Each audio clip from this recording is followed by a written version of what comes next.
Good evening. You're watching AWANI Tonight with me, Saraya Mia.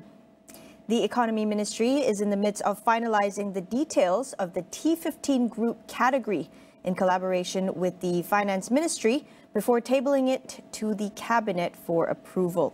Minister Rafizi Ramli says that the details expected to be completed in a month are necessary to provide a more accurate framework for the T15 group. He further clarified that the group will be determined based on locality rather than national definitions as in previous policies. According to him, this meant that the T15 will not be a simple line for the entire country because expenses vary and living standards differ by area. Rafizi added that the basis for the definition of T15 will also be guided by the net disposable income of a household, with the measure of dependence based on the basic cost of a decent living. Prime Minister Datuk Seri Anwar Ibrahim, when tabling the 2025 budget, said that several subsidies will be reduced for the T15 group, and this matter has drawn attention from various parties who are urging the government to reassess the classification of household income to prevent the exclusion of certain subsidies. The construction of 5 light rail transit line LRT3 stations that was previously cancelled is expected to be completed and operational by the second quarter of 2028. According to Deputy Transport Minister Dato' Hasbi Habibullah, Prasarana Malaysia Berhad is currently finalising the technical and financial aspects of the additional contract agreement for the project. The design scope for the 5 stations, Tropicana, Raja Muda, Temasha, Bukit Raja and Bandar Botanic, is expected to begin in the first quarter of next year, while physical construction will start in the fourth quarter of 2025, taking approximately 2 years to complete. Hasbi said this would bring the targeted completion date in the fourth quarter of 2027, with operations to begin in the second quarter of 2028. The revival of the 5 LRT3 construction was announced by Prime Minister Datuk Seri Anwar Ibrahim when tabling Budget 2024 last year, with an expected cost of 4.7 billion ringgit. The targeted diesel subsidy has not been implemented in Sabah, Sarawak and Labuan, not because of double standards or unfair treatment, but due to specific valid reasons. One of the reasons, according to Domestic Trade and Cost of Living Minister Dato' Armizan Muhammad Ali, is the logistical and geographical challenges present in Borneo. He explained that residents in these regions rely on diesel-fueled vehicles due to the terrain, making it a necessity rather than a choice. Other than that, Armizan also said the long-standing and significant price disparity for goods in Sabah, Sarawak and Labuan compared to Peninsular Malaysia, an issue that has yet to be fully addressed. According to him, for data collected on 480 items from July to September this year, 65 to 68% of goods were significantly more expensive in Sabah and Sarawak than in Peninsular Malaysia. Armizan said the situation is different in Peninsular Malaysia, where the government has a clearer target group where they can channel subsidies through the Subsidised Diesel Control System, SKDS. Earlier this month, the government said it is not planning on backing down from its stand to exempt Sabah and Sarawak from the targeted diesel subsidy implementation. Private vehicle users can look forward to toll-free travel on all highways on October 29th and 30th ahead of the Deepavali holidays. Works Minister Datuk Seri Alexander Nantalinggi says the toll exemption applies for Class 1 private vehicles travelling at all highways starting from 12:01 a.m. on Tuesday and end at 11:59 p.m. the following day. The toll exemption, however, does not apply at the Sultan Iskandar building on the North-South Expressway and Tanjung Kupang on the Malaysia-Singapore Second Link Expressway. The initiative, Nanta said, will cost the government about 38 million ringgit to compensate toll concessionaires.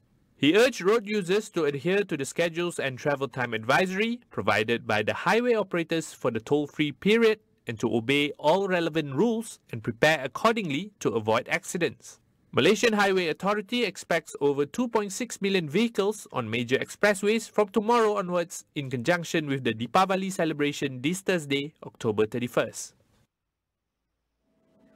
In other news, the Ministry of Education is implementing intervention programs nationwide to to encourage students to take up science, technology, engineering, and mathematics, better known as STEM subjects. Education Minister Fadlina Siddiq says the intervention is carried out under the education reform agenda by giving focus to all segments to ensure substantial progress in STEM fields. To support these efforts, MOE today held its first industry networking forum towards sustainability of technical and vocational training TVET education aimed at boosting student interest in STEM. The forum will expand to other states with events planned in Kedah, Selangor, Johor, Sabah and Sarawak. This forum connects TVET students with industry leaders through expert panels, exploring collaboration between MOE's TVET institutions and the industry. Discussions will focus on 5 TVET development areas: program quality, strategic partnerships, branding, financing, and institutional governance.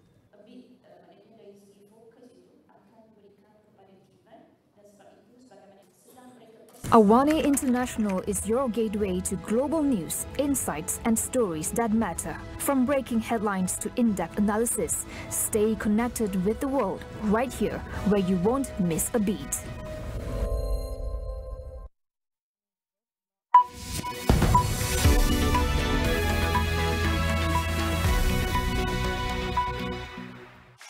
Rambut gugur lagi?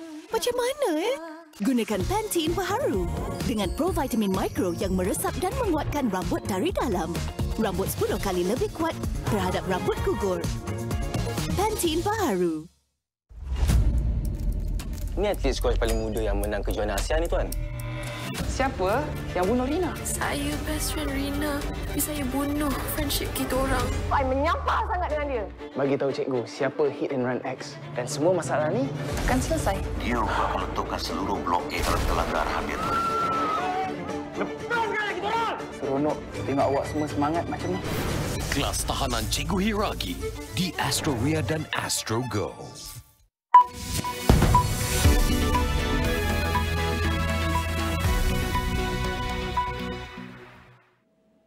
What concerns do young media professionals have as they face the challenges of journalism today?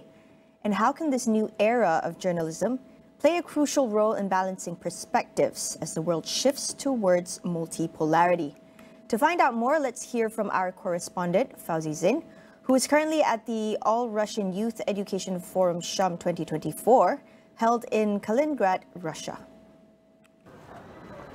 This year, all the Russian Youth Education Forum SHUM 2024 has opened its door to international participants, bringing together over 300 young media professionals from 86 countries.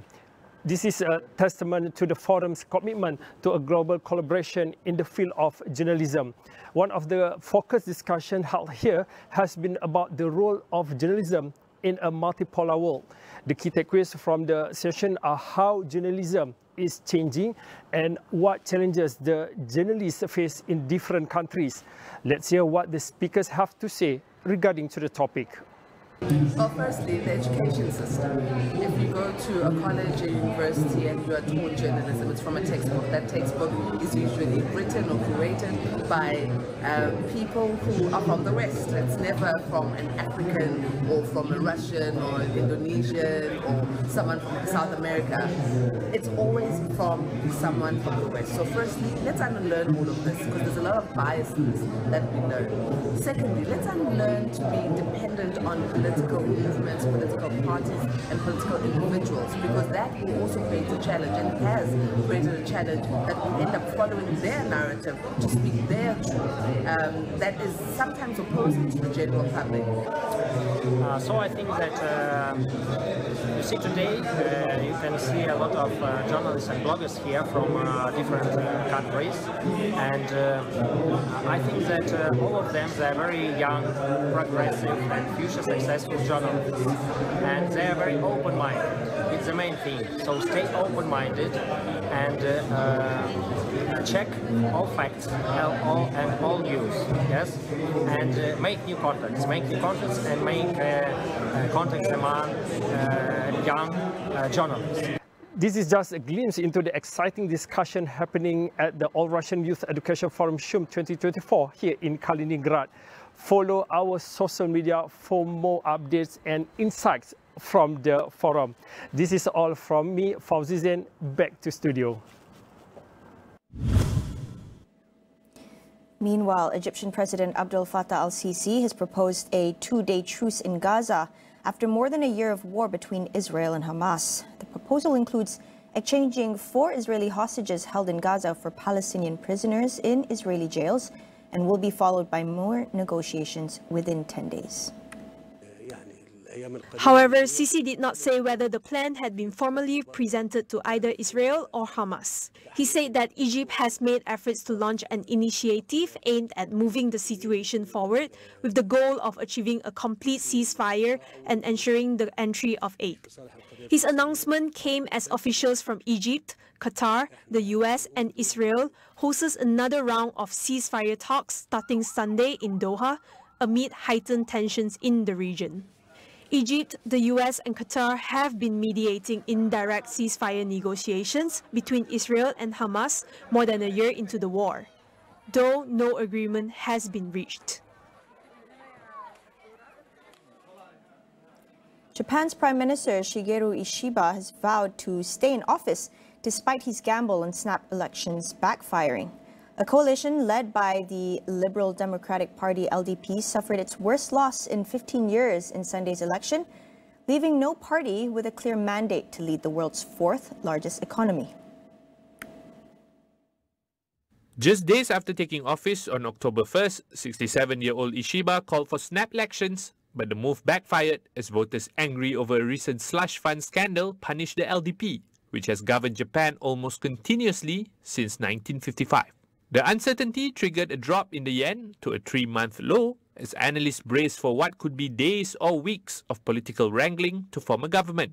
Exit polls indicate the LDP is projected to fall short of Ishiba's goal of winning at least 233 seats, the majority needed in the 456-member lower house.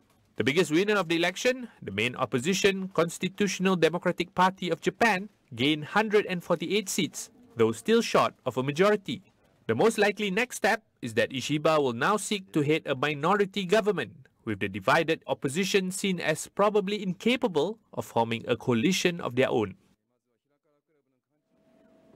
Now, with just 8 days until the U.S. presidential election, candidates Kamala Harris and Donald Trump are making their final push in a deadlock race for the White House.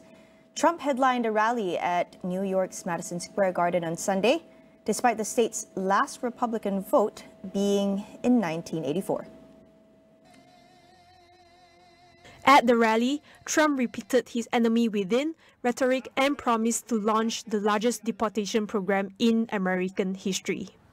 The rally featured 20 speakers, including tech billionaire Elon Musk, former pro wrestler Hulk Hogan, and former New York City Mayor Rudy Giuliani. However, controversy flared when comedian Tony Hinchcliffe made racist comments calling Puerto Rico an island of garbage. Meanwhile, Harris focused her efforts in Pennsylvania, home to a large Puerto Rican community and a critical swing state.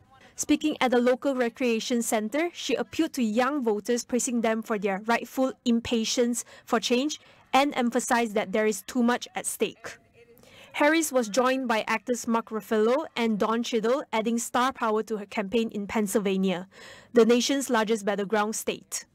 As Election Day on November 5th approaches, polls show Harris and Trump remain neck and neck in this very tight race.